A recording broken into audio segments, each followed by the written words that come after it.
ஒரு பெரிய ஃபேக்டரி ஒன்று ஒரு 10 கோடி ரூபா ப்ராஜெக்ட்ல வந்து ஒரு அற்புதமான ஒரு பொருளை வந்து மேனுஃபேக்சர் பண்ணுறாங்க. மேனுஃபேக்சர் பண்ணி பேக்கிங் ஆகி அது வந்து வெளியில் வரும்.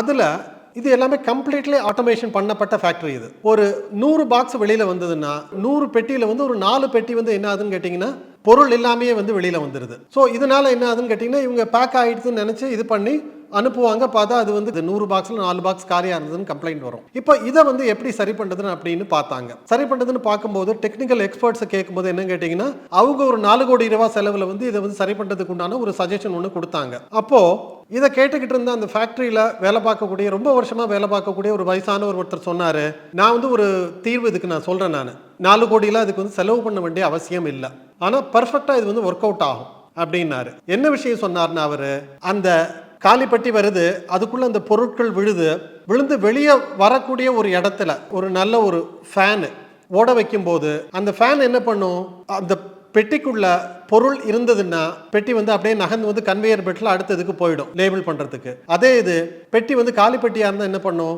காலிப்பட்டி வந்து இந்த ஃபேன் பக்கத்துல வரும்போது கொஞ்சம் தூரம் பறந்து போய் கீழே விழுந்துரும். இது வந்து ஒரு அற்புதமான சொல்யூஷனா இது வந்து இதுவாச்சு பாருங்க. ஒரு 4 கோடி ரூபாய் தீர்வு இது. அந்த ஃபேனுக்கு வந்து ஒரு 10,000 ரூபாய் கூட செலவாயிருக்காது.